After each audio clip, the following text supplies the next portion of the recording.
মাননীয় মুখ্যমন্ত্ৰী ডক্টৰ হিমন্ত বিশ্ব শৰ্মাৰ নেতৃত্বত অসম চৰকাৰে প্ৰতি সপ্তাহত কেবিনেট বৈঠক অনুষ্ঠিত কৰি আহিছে।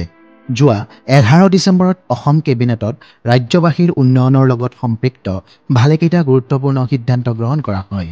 এই সিদ্ধান্তসমূহ আছিল এনেধৰণৰ: অসমত আধাৰ আবেদনকাৰীসকলৰ সত্যতা নিশ্চিত কৰিবলৈ কেবিনেটে অসমত আধাৰ কাৰ্ডৰ নামভৰ্তিৰ বাবে ৰাজ্য চৰকাৰৰ পৰ্টেলৰ অধীনত নতুন SOP ৰূপায়ণৰ প্ৰস্তাৱত অনুমোদন জনাইছে।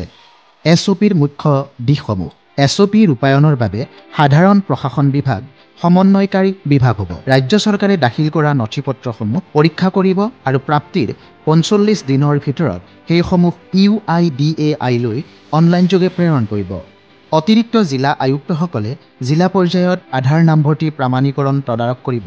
আনহাতে চক্ৰ বিষয়াসকলে ৰাজহ-চক্ৰ পৰ্যায়ত প্ৰামাণিকৰণৰ বাবে দায়বদ্ধ হ'ব। চক্ৰ বিষয়াৰ দ্বাৰা নিযুক্ত পৰিদৰ্শন বিষয়াসকলে আবেদনকাৰীসকলে অসম ৰাজ্যত NRCৰ বাবে আবেদন কৰিছে নে নাই তাক নিশ্চিত কৰিব। পৰিদৰ্শন বিষয়াসকলে দাখিল কৰা ঠিকনাত আবেদনকাৰী বাস কৰে নে নাই পৰীক্ষা কৰিব লাগিব। ৰাজ্যখনত সেৱা আগবঢ়োৱা চৰকাৰী বিষয়াসকলৰ বাবে NRC আবেদনৰ প্ৰয়োজনীয়তা প্ৰযোজ্য নহ'ব।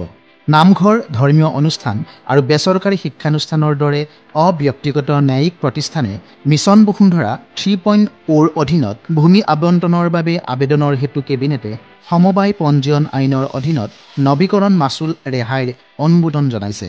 যোৱা 3 বছৰৰ অডিটৰ চাৰ্টাৰ্ড একাউণ্টেণ্ট প্ৰমাণপত্ৰৰ প্ৰয়োজনীয়তাও এনে ক্ষেত্ৰত ৰেহাই দিয়া হ'ব। অনলাইনত খাজনা পৰিশোধৰ ক্ষেত্ৰত সাধাৰণ ভূমি মালিকসকলে সন্মুখীন হোৱা সমস্যাৰ প্ৰতি গুৰুত্ব দি কেবিনেটে পূৰ্বে প্ৰচলিত প্ৰণালী অনুসৰি মেনুৱেল ৰচিদৰ সৈতে খাজনা পৰিশোধতো অনুমোদন জনাইছে।